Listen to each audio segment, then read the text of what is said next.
All right. Let's see. Let's get the board in focus.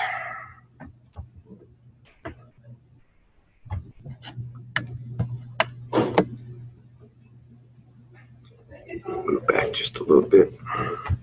Get more of it. There we go. And present.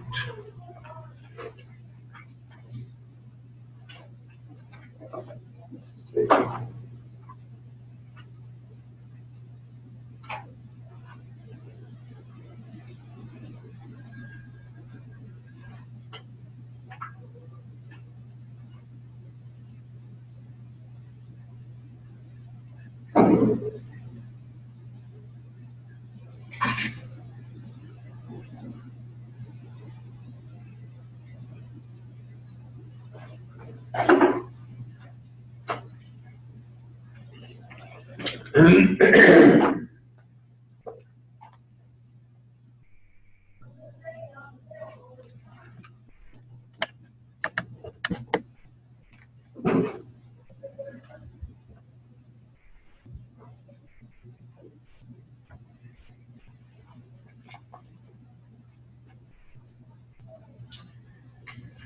Okay.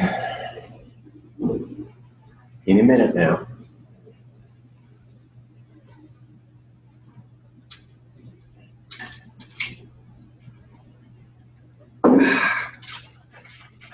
Did I give you guys one of those yet? I haven't got one. That's the lab for next week.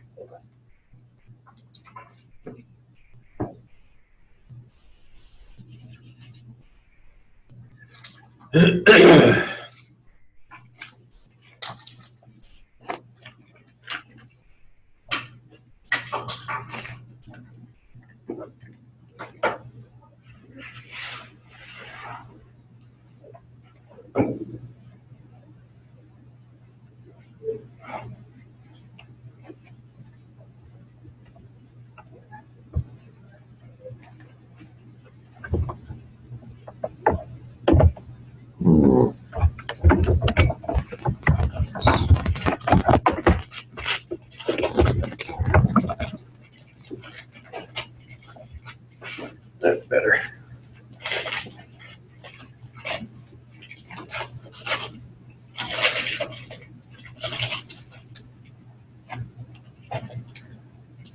Well, we got 3.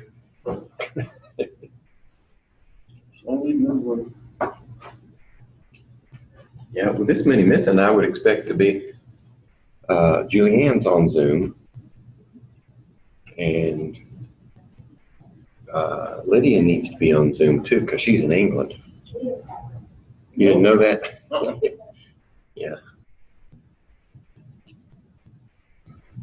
I haven't seen her in forever. I have class with her before this, and she's in it every month. Is that Hannah Yeah. Trump? Yes, her attendance is kind of spotty. Let's see. I was going to check the records and see. This.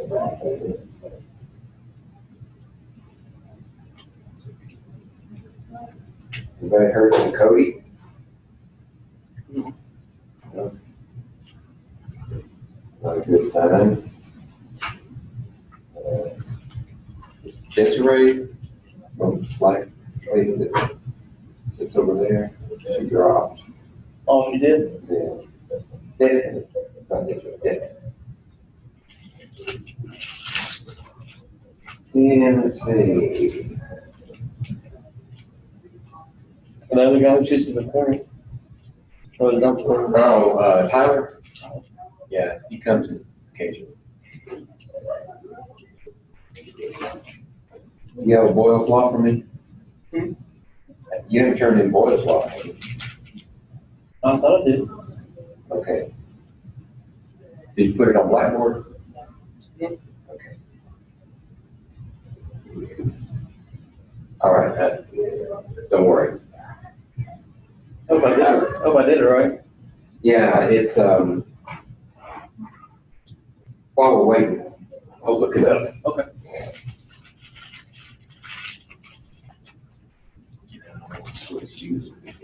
Shirley, you're supposed to log off.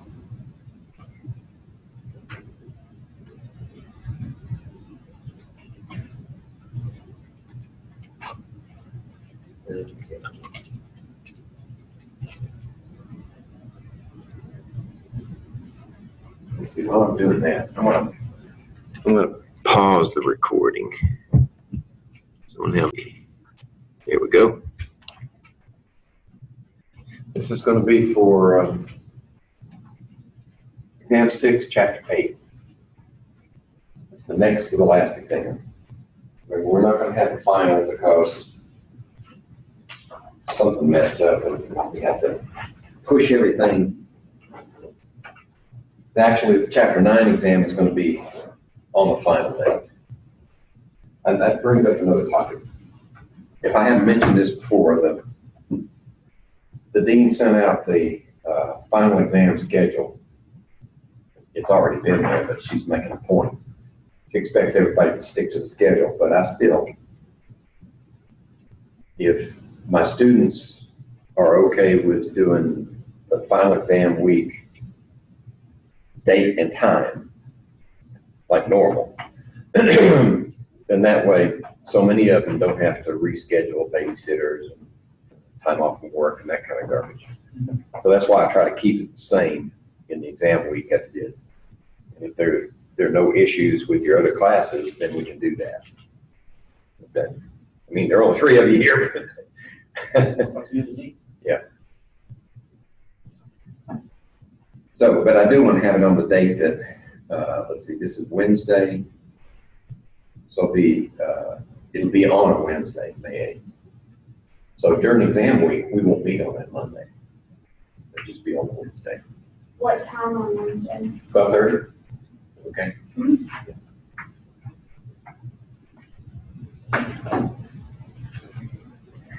I'll send everybody an email reminding them, because they might see the exam schedule and show up at 10 o'clock on Wednesday.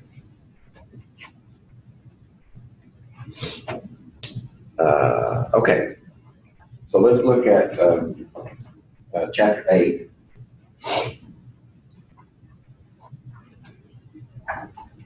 Let's see. Did you get a copy of the lab? Okay, for next week. This is next week. Yeah. We don't have a lab today.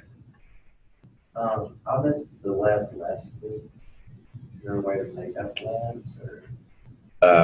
You don't make up lag, but you can get the data from your classmates and submit a report. Okay. Yeah. If you have contact information for your group, Okay. or for anybody else in the class for that matter, then you can submit a report. Okay. So we're talking about bonding in its basic form and chronologically as well, because the type of bonding theories that we've gone over so far were the first ones that were developed, and then they refined them. And in the next chapter, we're going to get into the latest version of bonding theory that tends to deal with the problems that have cropped up over the years with some of these earlier theories. Not that they're still useful and they're still used, but we have to restrict their application. Okay. Any questions from you guys about the review document? On 53 and 54, will you show us how you want that broken out? Oh, okay. Was that part of, I think on 53 on the review, I couldn't really, right, how would you answer that question? yeah. Okay.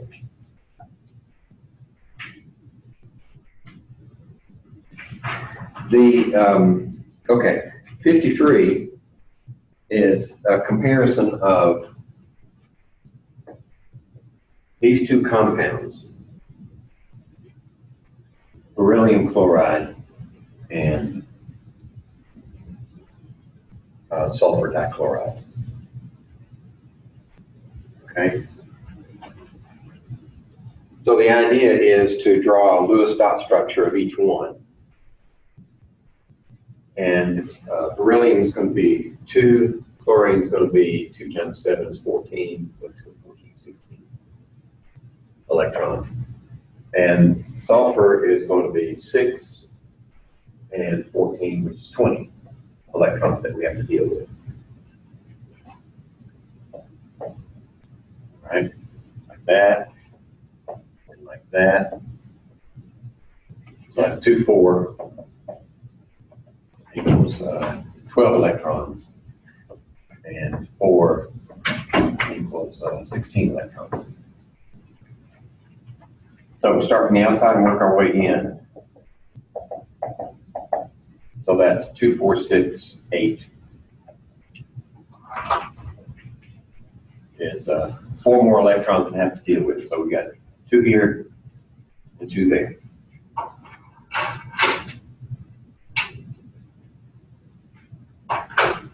Did I do that right? Beryllium is 2, 16, 2, 4. Okay.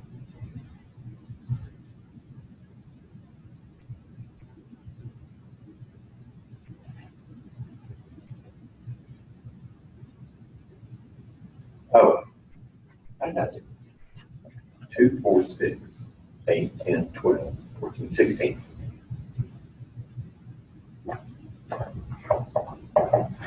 Okay, there's none left over.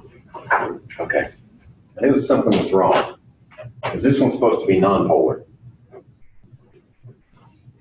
And 2, 4, right, 16, 2, 4, 6, 8, 10, 12. It's 4, right? So 2, 4, 6, 8, 10, 12, 14, 16, 18, 20. Okay, so that's your Lewis dot structure. But we haven't determined geometry yet. So if you have 2 groups around beryllium, the geometry is linear. And since we have no lone pairs, that's the molecular geometry.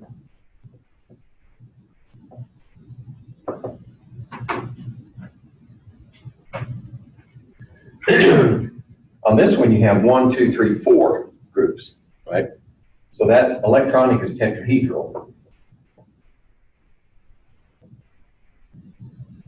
And then you cover the 2 up and say, what do you have left over? And that's a bent molecular. Okay, so if you have a bent molecule with chlorines, like that, then the chlorine is going to be more electronegative than the sulfur. So each one of these bonds is has a dipole toward the chlorine, and overall the dipole is like that. So that's a polar molecule. But for this one, chlorine is more electronegative, so it's like that, but they cancel each other out. So this one's nonpolar. And this is polar. All right, how would you put that in words?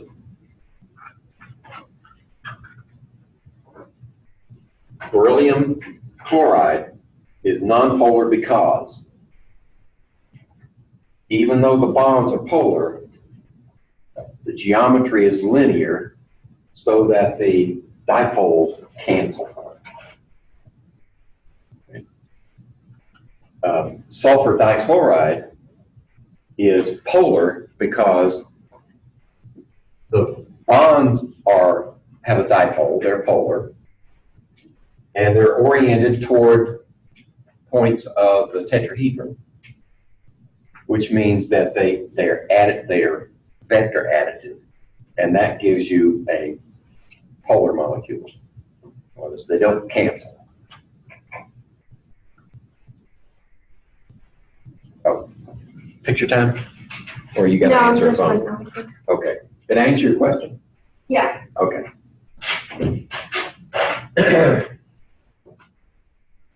And then, section 813, at least in the version, and this is 9th edition of your textbook. If you have 9th edition Zumthal, then it'll be 8.13 that'll explain all that, if you haven't already found it. What version do you have now? Edition. Is it 9th edition?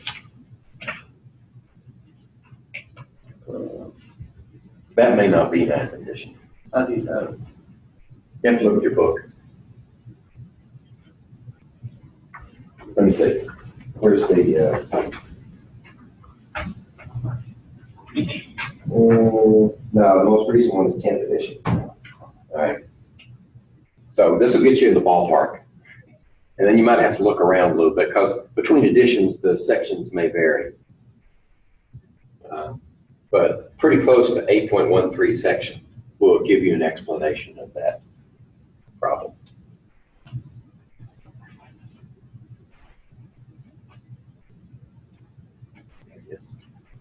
You'll get one.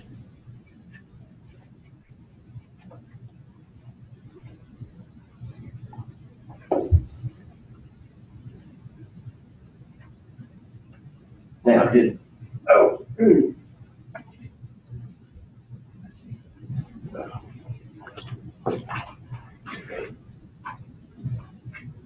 Anna.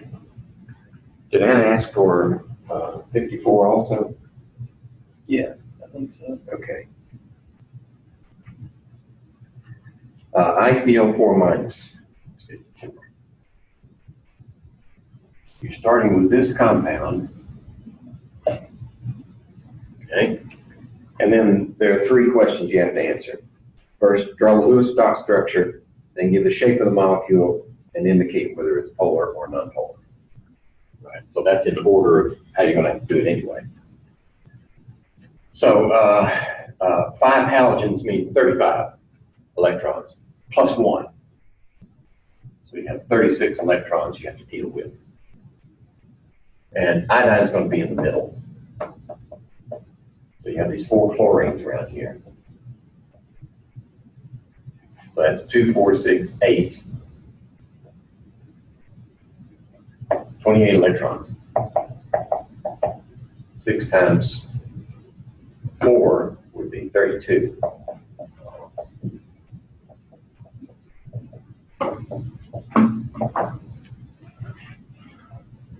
No, 6 times 24. Yeah. So I have 4 electrons left over. All right, where do they go? They can't go on chlorine, so they have to go on the iodine. So we have 2 here, 2 there. Okay, and the Lewis dot structure.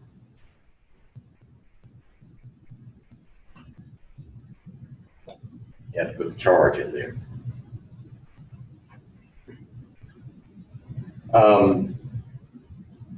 Now, what's the electronic geometry?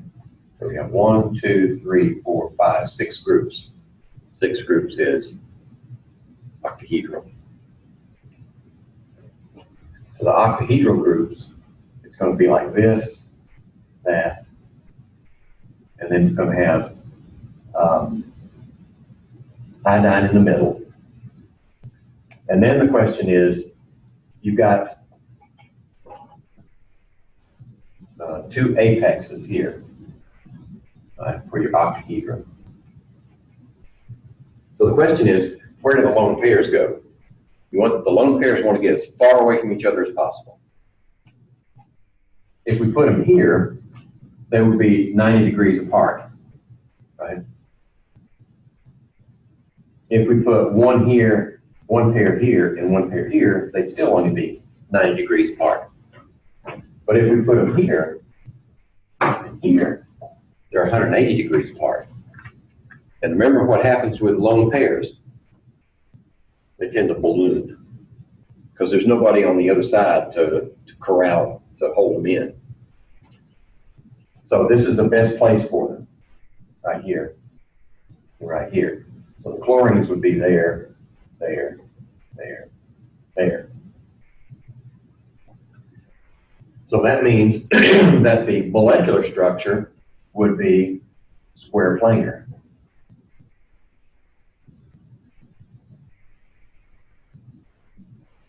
Okay, and that answers B. And then C is, what's the polarity of the molecule? Well, the chlorine is more electronegative than the iodine, right? Simply because chlorine is up here, iodine is down here, and electronegativity increases that direction. So the dipoles are going to be this way.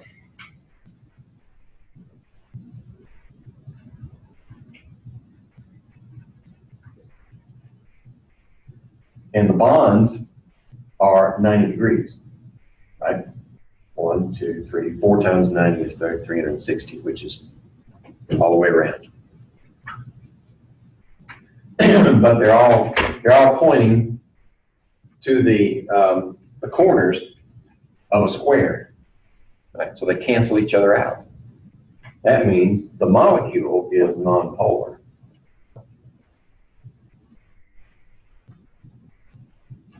Also, because these lone pairs are opposite one another, and they tend to be like that and like that, but they cancel one another out even also. So the molecule is nonpolar. So this is your valid Lewis dot structure.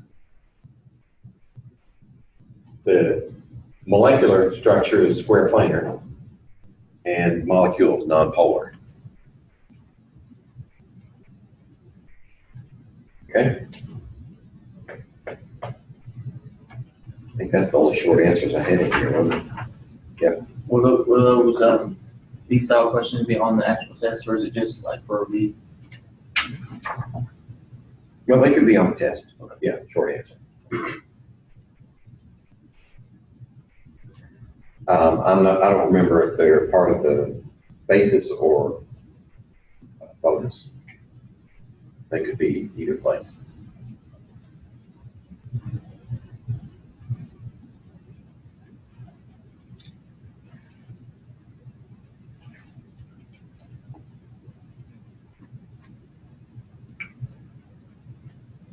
Well, I guess everybody else is just going to look at the recording. Okay, anything else?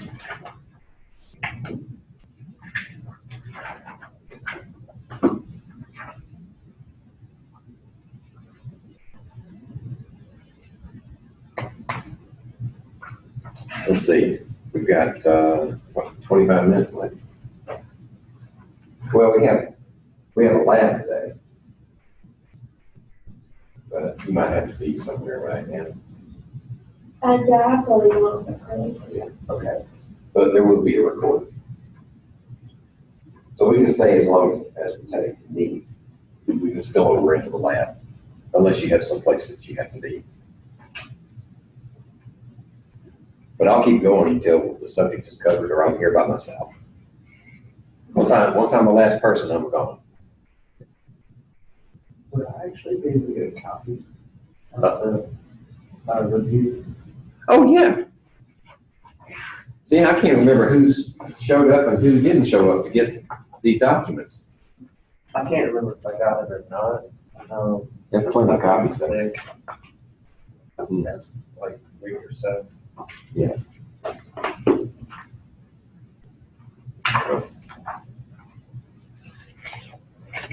Now remember, all this stuff is online too. It's on Blackboard. Well, I watched the recordings, because I think I missed Monday. Yeah. Okay. Well, let's see. I'd rather work from those documents, but if I'm going to have to talk, I might as well sort of follow a logical progression.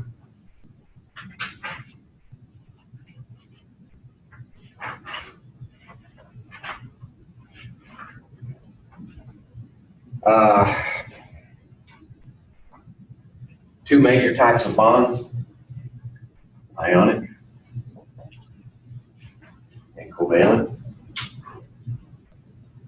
The difference, this is purely electrostatic attraction. You just have positive ion attracting a negative ion. Covalent, you have shared electrons. Remember, 1 dash means 2 electrons. So the electrons are shared between the two. Now, why does bonding occur? One explanation is these elements want to look like noble gases. And the reason they want to do that is because if they look like a noble gas electronically, not in the nucleus, but electronically, then their orbitals are completely filled. Right? Once you get over here, you've got 2 electrons in the s orbital and 6 in the p orbital. It's full that way. That's where the octet comes from. And that's valid for second, third, and roughly fourth period. And when we talk about octets, we ignore these right here. So that's why when we write a symbol, such as sulfur, the valence electrons in the Lewis dot structure, the valence electrons are like this, like that.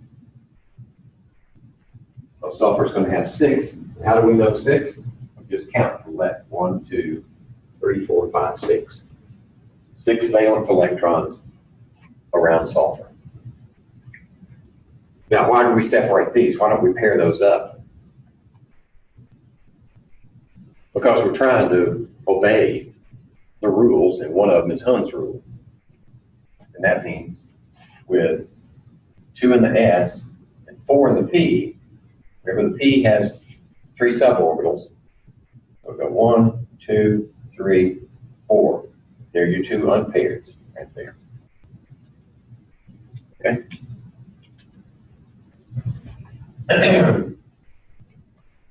So when these compounds form, they share electrons. And what's an example? Say,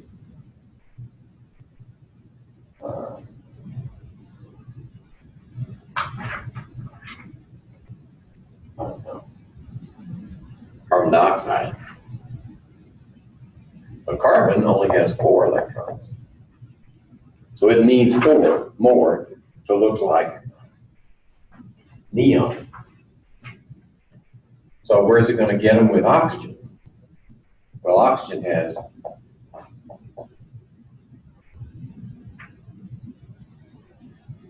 2, 4, 6. There we go. So if it shares these 2 here, these 2 here, carbon now thinks it has 1, 2, 3, 4, 5, 6. Okay, it just needs 2 more. Okay? So we can share these like that, and share these 2 like that. So now carbon thinks it has 8. 2, 4, 6, 8. And oxygen thinks it has 8. 2, 4, 6, 8. We didn't actually create any electrons, right? Still got the same number of electrons. But by sharing the electrons, it gives them the feeling that they're noble gases now. And the way we would write that is like that, like that, that would be carbon dioxide. And then if we use the VSEPR model, two groups around carbon means it's linear, and even though it has a dipole like that and a dipole like that, they cancel one another out. So that's why carbon dioxide is non-polar. It's an example of a covalent bond and why the bond forms.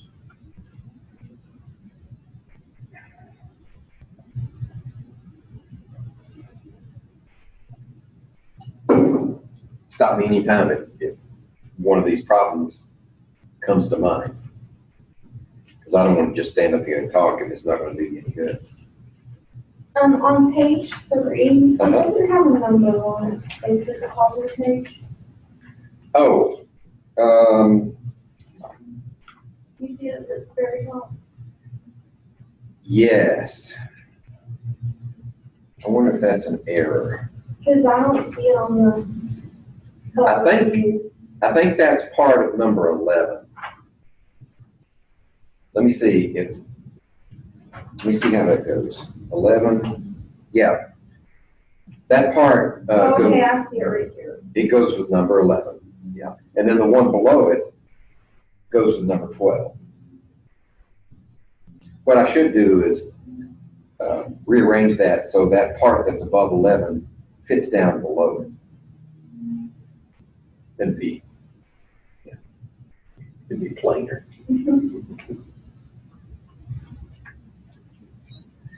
Did those two problems give you any trouble, or you just didn't know how to deal with them? I just didn't know how to deal with them. Okay. You want to look at them? Yeah. Okay. So number 11,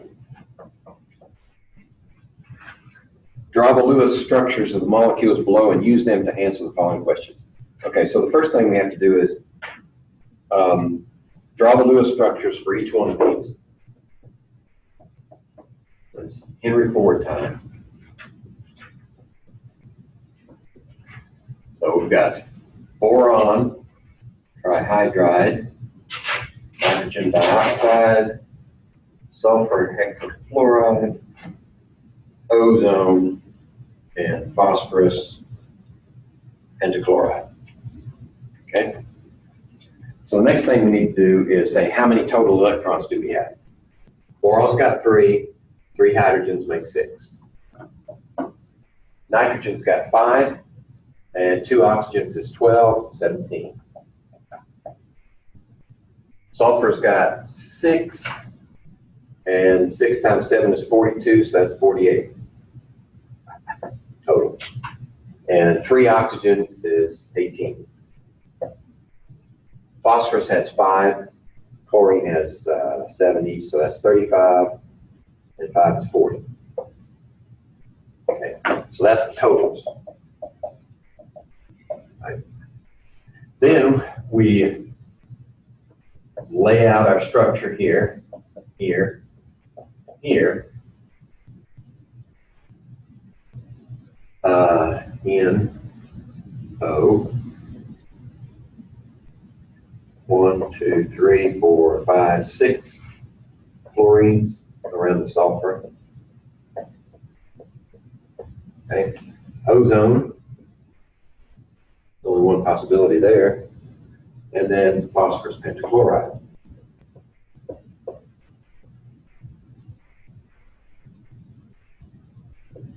Okay.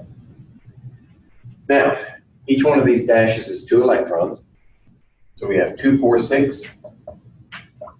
Those are all used up. 2, 4. So we have 13 electrons here left over.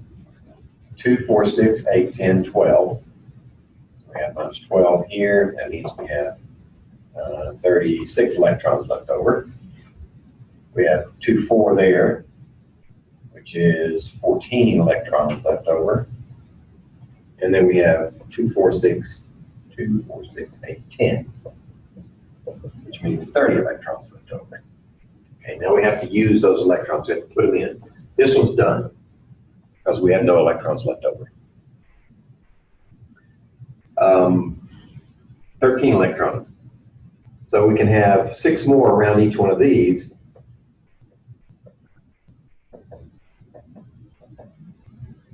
And their octets are done.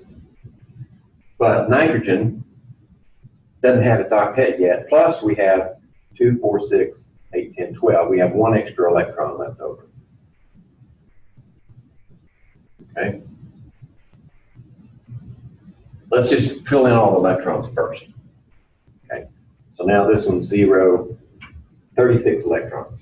1, 2, 3, 4, 5, 6. 6 times 6 is 36. So if we put 6 and make the octet, we have none left over.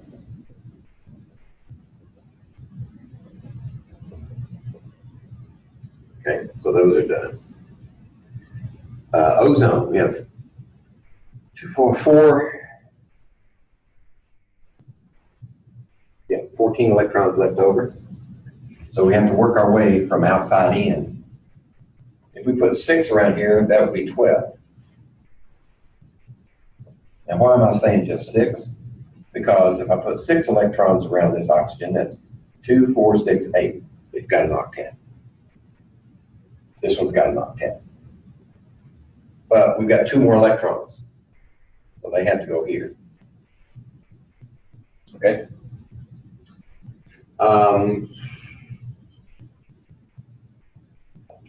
30 electrons here. So we can put 6 around chlorine, because if we do that, 2, 4, 6, 8 means an octet for chlorine. So we have 1, 2, 3, 4, 5 times 6 is 30. So that uses all of those up.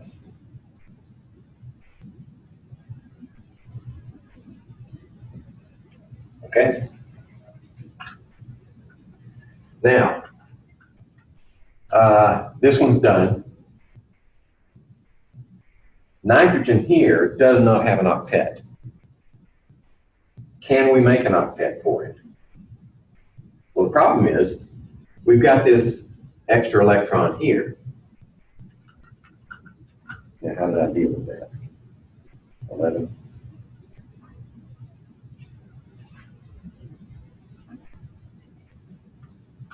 We can get close to an octet simply by taking these 2 and making a double bond here.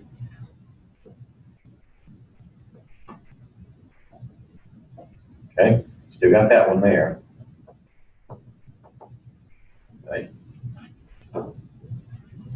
But if there's a choice between going for another one and then exceeding the octet or being less than the octet, the key there is to do the formal charge.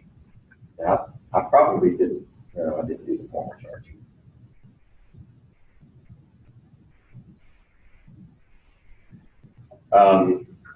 But you can do it like that and say, what if we did this? Oops. Like that. Then when we exceed the octet, then you do the formal charges and see which one is preferred. We'll do that in just a second. This one exceeds the octet. We've used up all of our electrons. We got 2, 4, 6, 8, 10, 12 for sulfur. Let's see, what's the question? Maybe I'm doing too much work. Which ones obey the octet rule? All right. That one is not an octet, doesn't obey the rule. That one's less, this one's greater than an octet, that one's less than an octet. So that one's not an octet.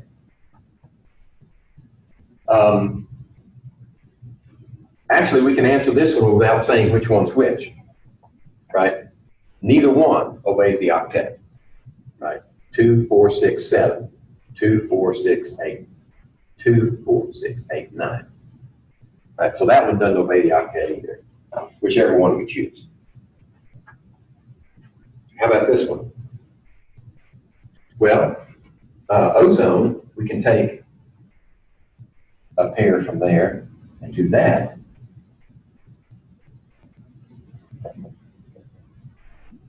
And that gives us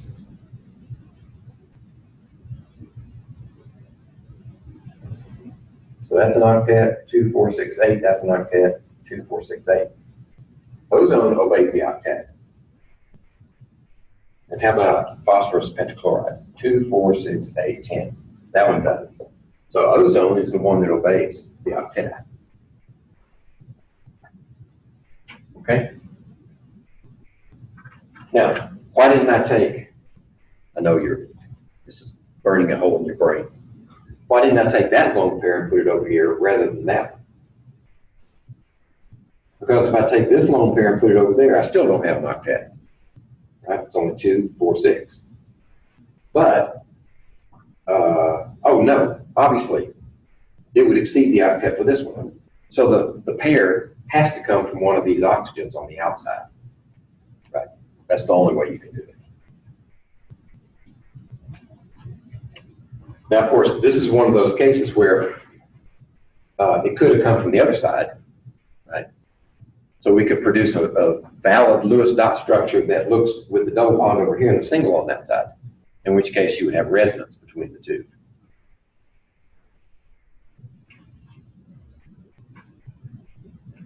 Okay?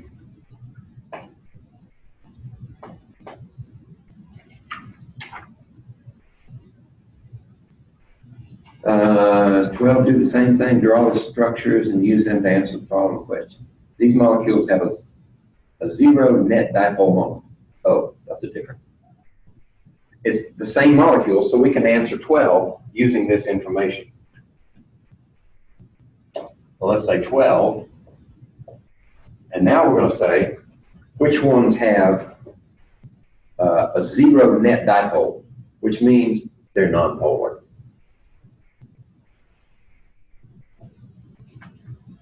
So what's the structure for this one? VSEPR says 1, 2, 3 groups is trigonoplanar. And then you have boron here, and your hydrogen's there. I'm not sure which way they go. It's probably this way. But they're regularly arranged, so that one's a net, no dipole, nonpolar. So that's one of them. Let's see. This one. Let's say we've already done it. We said this is the preferred one. So if it has 1, 2, 3 groups, this one is also going to be trigonoplanar electronic, but it's going to be bent molecular. And oxygen is going to be more electronegative, so it goes like this. This one does have a dipole. Okay. This one, 1, 2, 3, 4, 5, 6. This is octahedral, right? Because that's 6, and they're all equivalent, pointing to the different points on the octahedron. So this one is no dipole.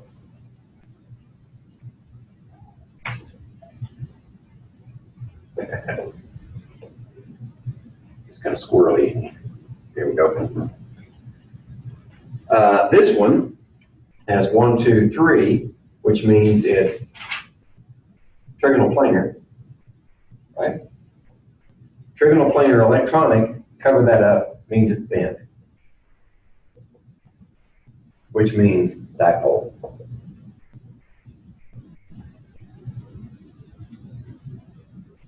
Now, since oxygens are all equal, this is a weird one, just occurred to me. This one's strange because it's like that,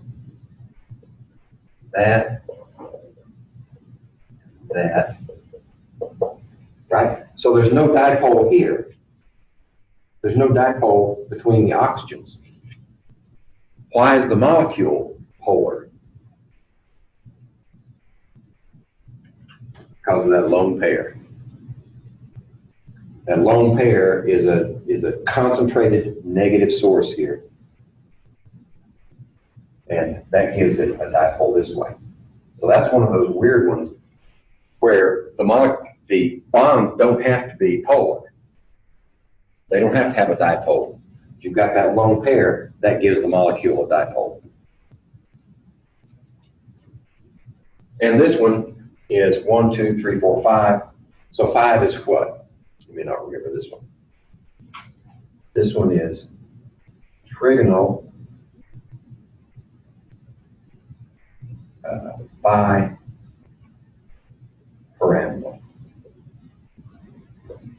And they're all regular, so they cancel each other out, and this one is no dipole. Okay, so the question is, which ones have no dipole? Well, let me erase this because that was the last problem. So no dipole. This one, that one has a dipole. No dipole. And no dipole. So 1, 3, and 5 have no dipole. And 1, 3, 5, that's B. Okay. Of all these, I think this one would be the one that would make you scratch your head because the bonds are non-polar, but the molecule is polar because of that lone pair.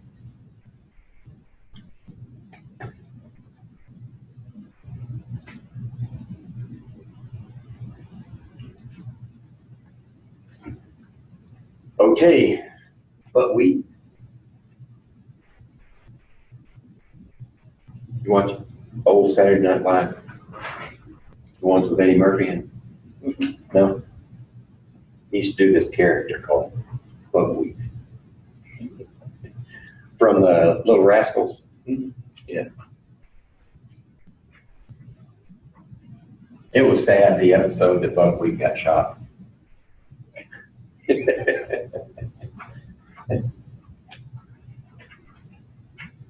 I like his James Brown too. You ever seen that one? You can call it up on the Google it. Yeah. James Brown Celebrity Hot Tub. That didn't have anything to do with chemistry. Okay. Let's see.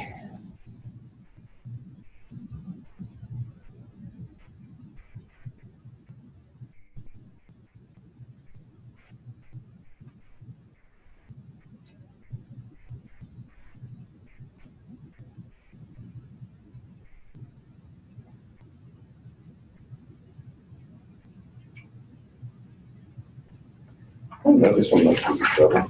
Number 20.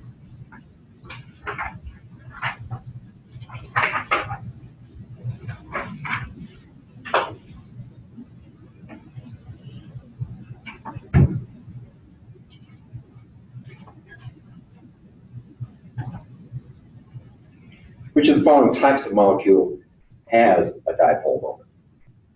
Okay. First one is a linear molecule with two identical bonds.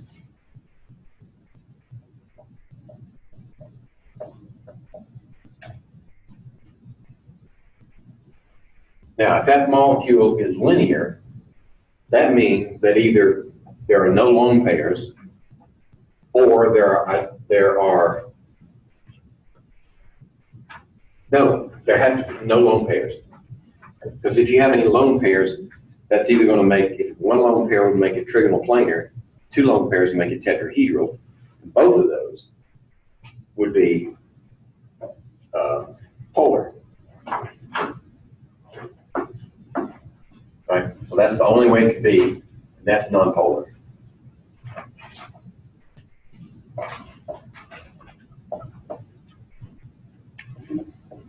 How about B?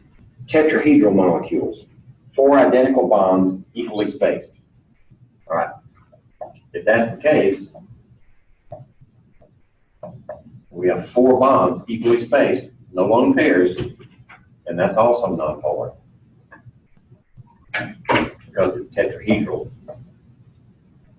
This is linear.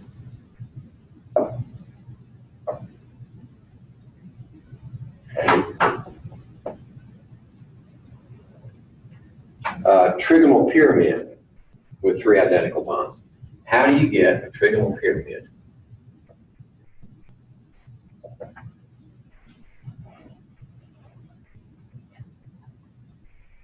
So here's your triangle on the base, and there's your molecule.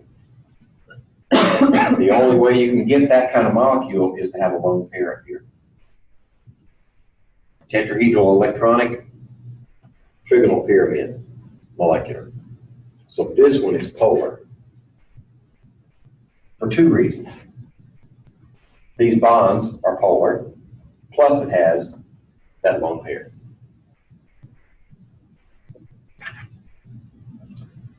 Trigonal planar, 3 identical bonds. Trigonal planar does this. That's nonpolar. They all cancel each other out. So C is the only one. None has a dipole moment. E is false. Because this one is polar. That's the only polar one in that group.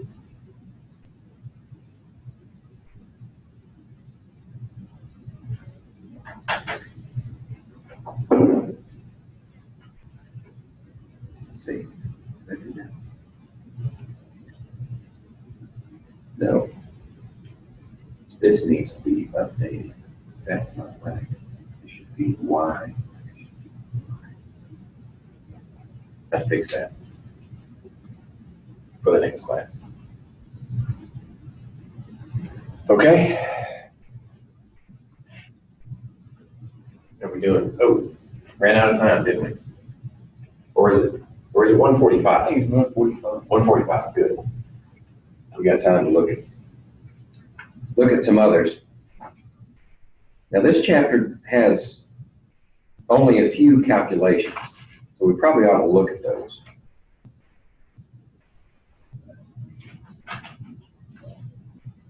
(27) 27 requires a calculation.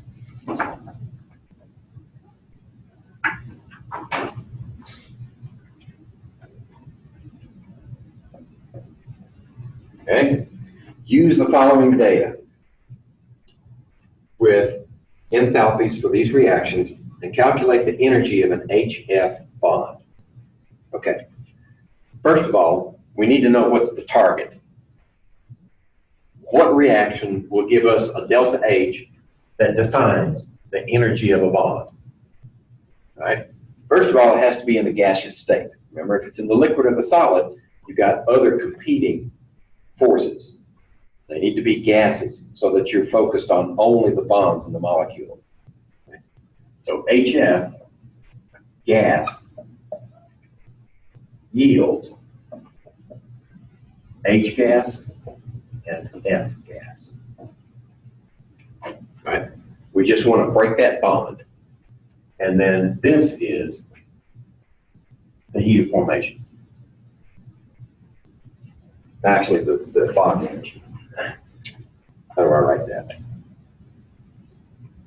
I'll just say that's delta H. That's our target. Now we're going to use these others.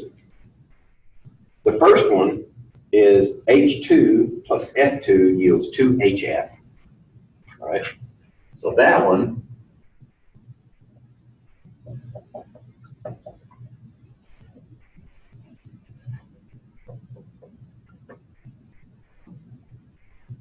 so there's our gas, HF, there's our gas, HF. And it has an energy of minus 542 kilojoules. Okay? So that means when this happens, it gives up that much energy.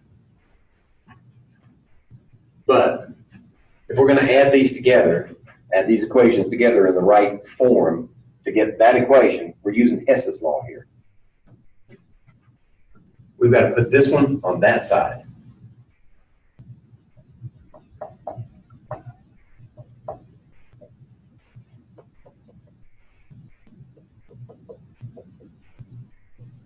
And that makes this one positive.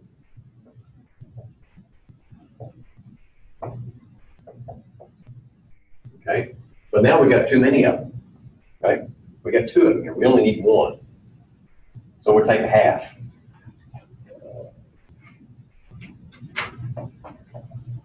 So now we have HF yields half of this one and a half of this one and a half of that one. Which would be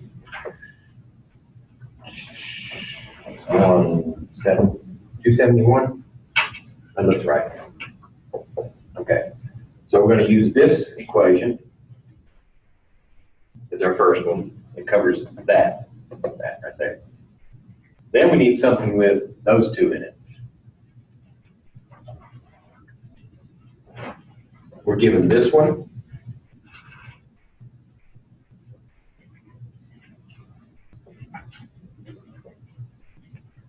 That's 432 kilojoules. Navigate that one. Okay.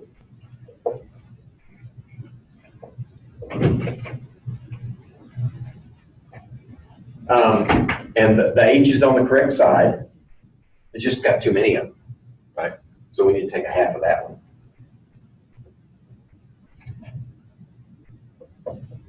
So we have half of this one.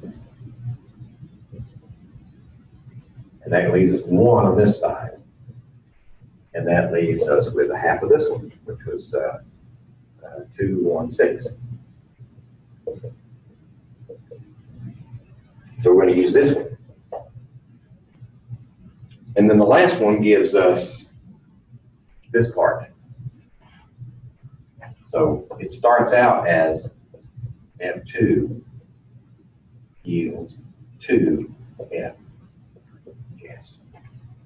And that's 154. Okay? But we only need half. Right? We got two here, we only need one.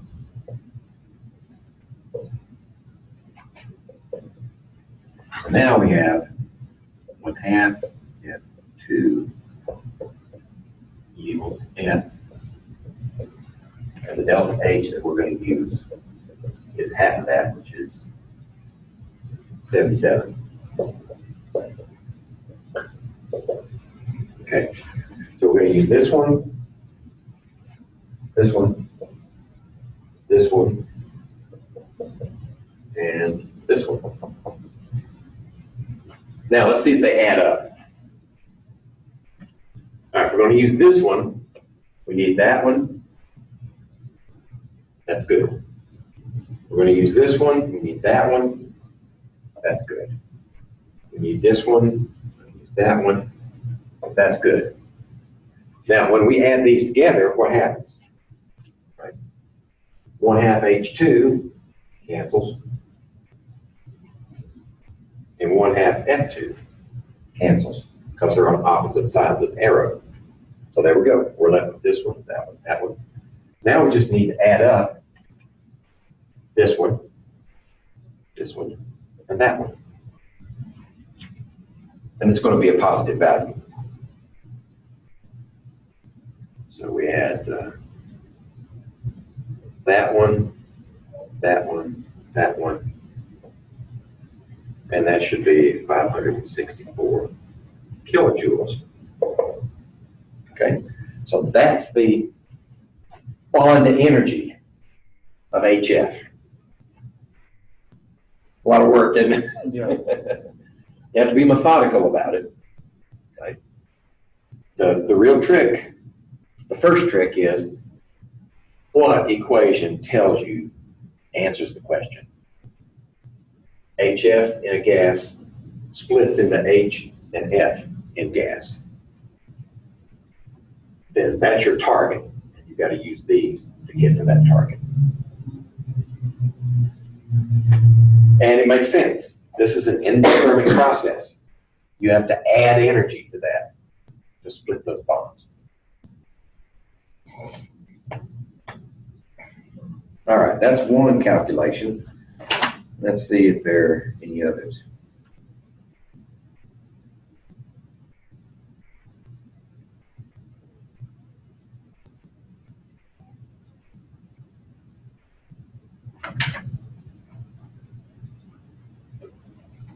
There's several in here where you have to do the molecular structure.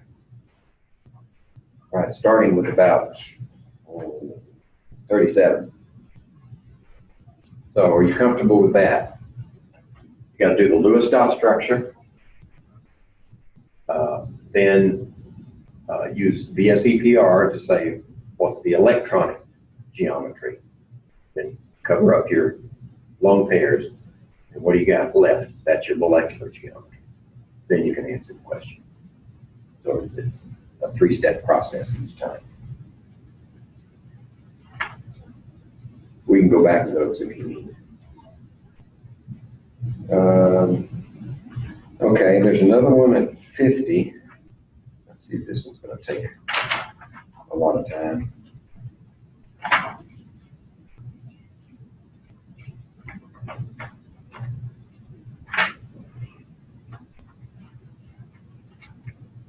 That's not too bad. Okay, for this one, erase this. Excellent. Certainly have enough time for this one, and if I'm quick, we might have time for another one.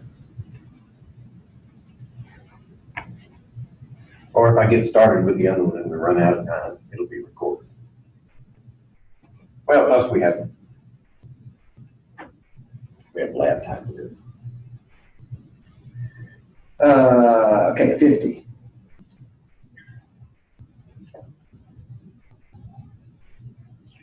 Use the bond energies given below to calculate the enthalpy change for the reaction. HCN plus 2H2 yields CH3NH2. Okay. So you remember the, let's be sure it's balanced first. There's 1 hydrogen, there's 4, that's 5 hydrogens.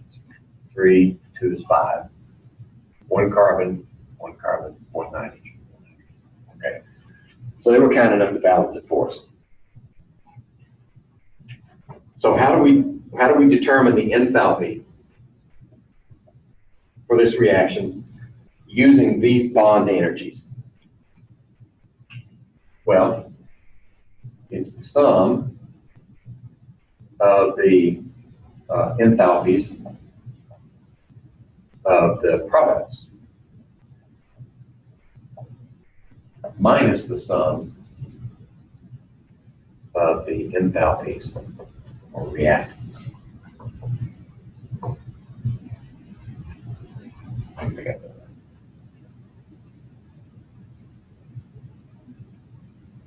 Actually, it's not written that way. Sorry, I'm thinking of something else. This is the bonds broken. So this is actually the reactants. This is the bonds formed.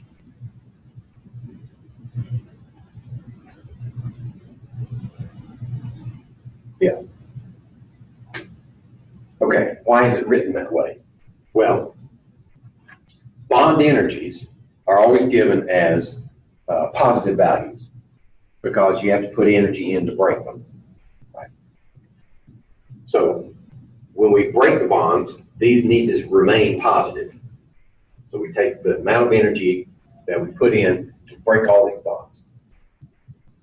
And then the amount of energy here that would be used to break those bonds are actually forming those bonds. Right? We break the bonds here, we form them here, so these need to be exothermic. Right? So they start off positive, and we make them all negative with that sign.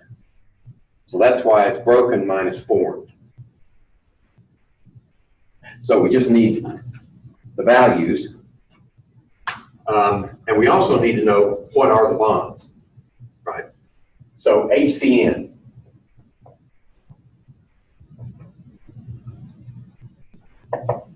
That's the Lewis dot structure for hydrogen cyanide. You might have to draw that one for yourself if you don't already know it. And then H2, of course, is just that. But there are two of them. And then CH3, when we write a molecule like this, the carbon is connected to the nitrogen. And the hydrogens occupy the rest. That's just a convention with writing organic molecules. Since we haven't had organic chemistry, if you get to a problem like this, you can ask me and I'll tell you what the structure is.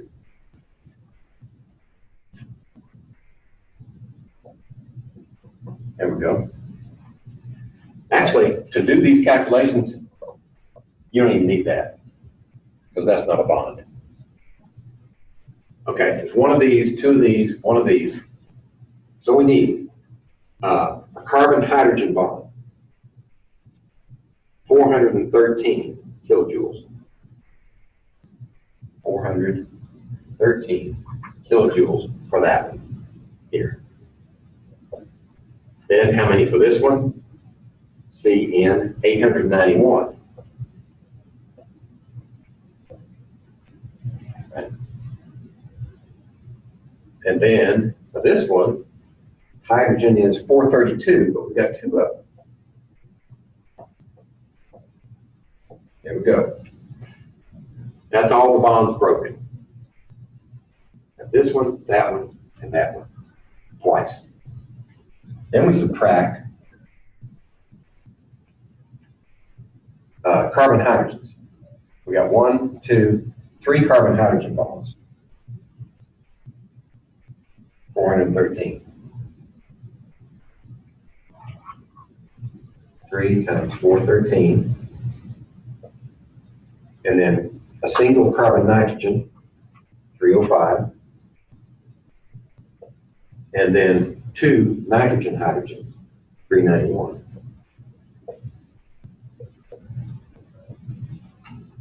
There we go.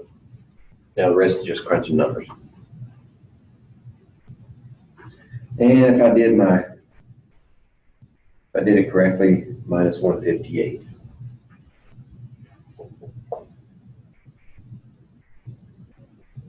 For that reaction. So that means this reaction is exothermic. In other words, it takes less energy to break the bonds than the energy we get back when they reform.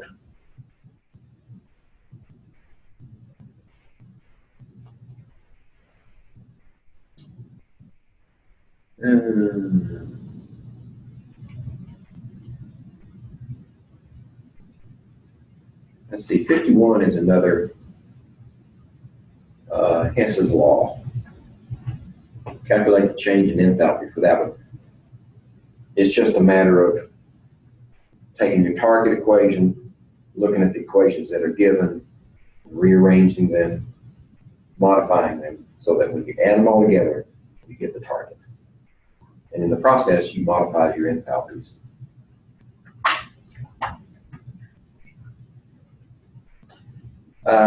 Okay. 52. Yeah, 52 is one that might be worth looking at. Or calculations.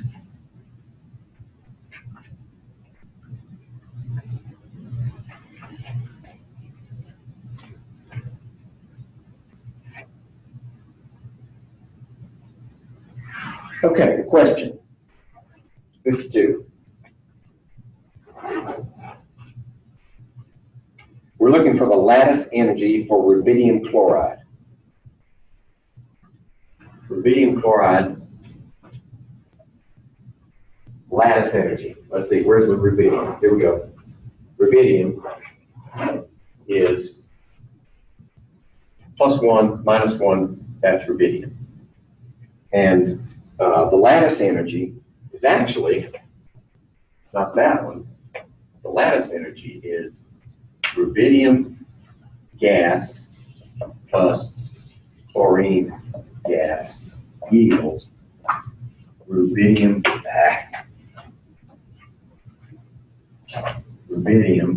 chloride solid. That's the lattice energy. You start with the individual gas atoms of the cation and the anion. No, those have to be charged, don't they? Yes, they have to be charged. They're still gases. There we go. That's the lattice. And this is the lattice energy. Okay, so how do we get there using these equations for 52? 52. All right. We look at the process. We got to get to here with rubidium, and we got to get to there with chlorine, and then we can go to here. So what happens to rubidium? Well, rubidium starts as a solid because it's a metal. And we have to change it into a gas. Right? So what is it called when you go from a solid to a gas? Sublimation. Let's see. There it is, rubidium solid to rubidium gas. That's the first one. And that takes 85.8.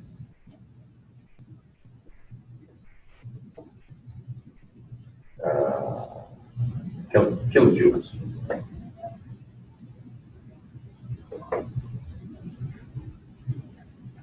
All right, it's an endothermic process. You got to add energy to get it to there. Now, I'm going to leave a little space because we might have to modify it. Then we can take that gas, right, and we're going to strip an electron off of it.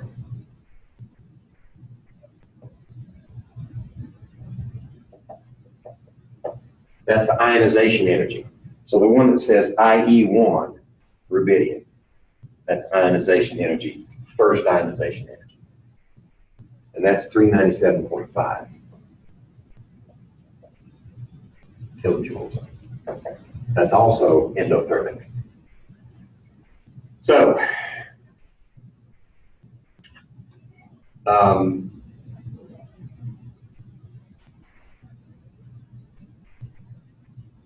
the problem is, this is on that side. It needs to be on this side. Doesn't it?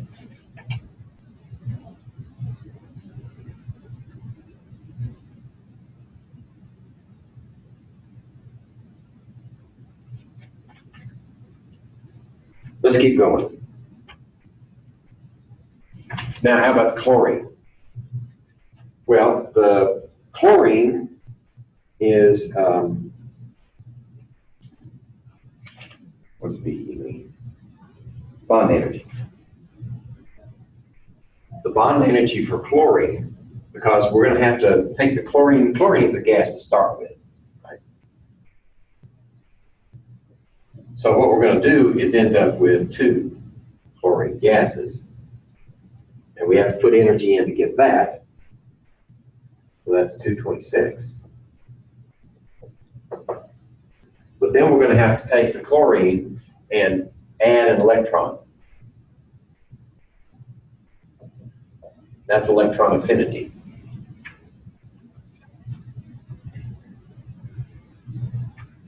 EA, electron affinity for this one, gives us chlorine there, there. And that is negative 332.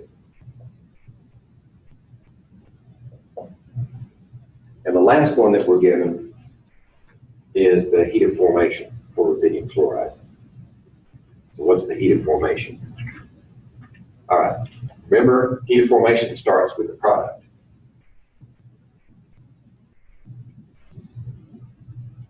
In its standard state, and then we go back to standard state, rubidium is a metal, and then chlorine is a gas, but it's diatomic. So to get one of those, we need half. So that's how you write the heat of formation for rubidium chloride. And that value is minus 431. Okay. Now, that's everything that's given, and that's really the first big stumbling block, is knowing what's meant by this information. That's what each one means. Now we need to rearrange them so they add together and give us that. All right. There's our solid rubidium chloride, right? It's on the correct side, and there's one of them. So this one's good, just like it is.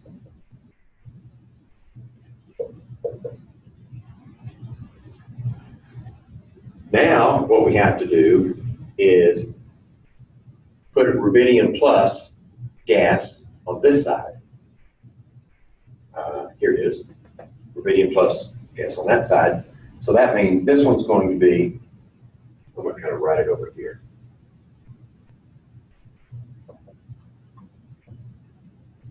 Plus an electron yields rubidium gas on that side. So that gives us this one on the correct side. This one now becomes negative.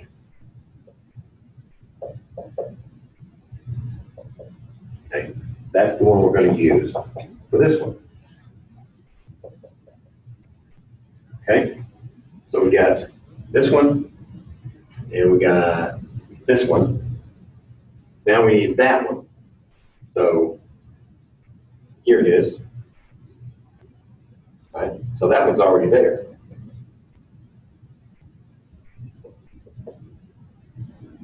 And this one. Okay. So what if we add those together the way they are? What would happen? Well, we got this one, and we got this one. Oh, excuse me. All right. This one. Wait a minute, that's on the wrong side. Why didn't you say something? Oh. Right, I was lining up there. It's got to be on the other side of the arrow. All right. So this one has to be like that. Yields this.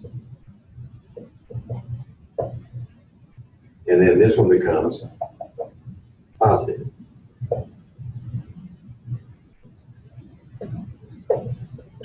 There. Now this one's on the correct side. Rubidium plus. Here we go. This one's on the correct side. And that one's on the correct side.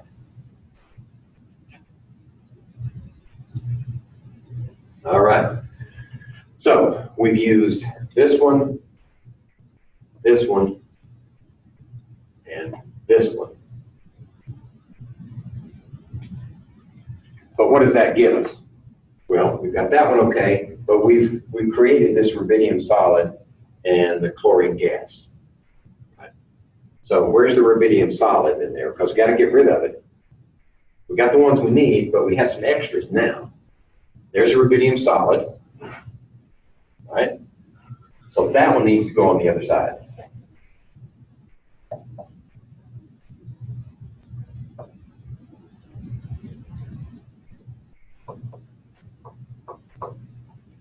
And this one then becomes negative 85.8.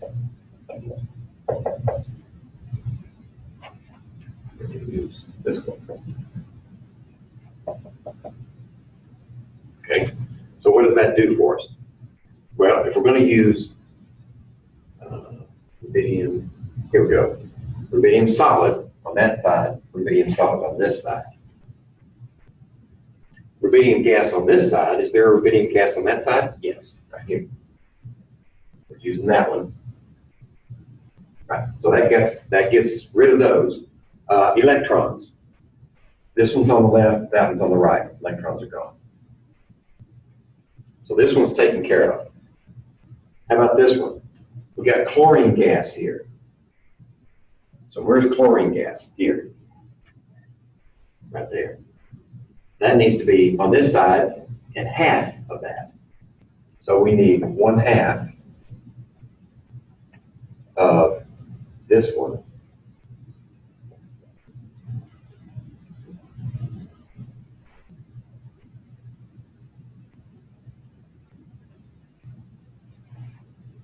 That's negative 226. Right. So now it becomes negative 113 kilojoules. All right, so we were able now to get rid of, let's see,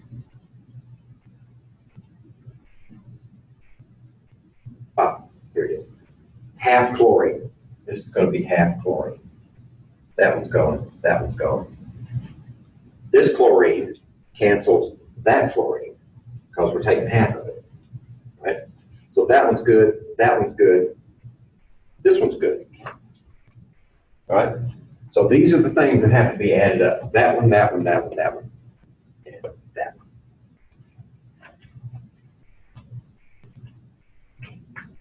And in the process, minus 695 kilojoules. So this is minus 695 kilojoules is the lattice energy for rubidium chloride using Hess's law. What does that mean? That means from this gas ion combined with this gas ion to give you that solid, you get that much energy out. That's what the lattice energy means.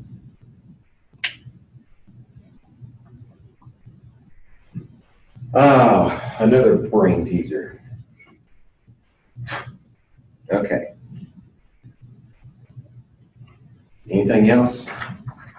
Or is that enough? That's enough. Okay. So we'll see you on Monday? Monday. Yeah, that's Monday, right? Test Monday and lab. Lab's Monday too?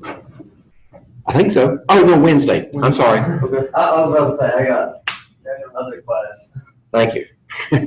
No, Wednesday's the lab. Okay, let's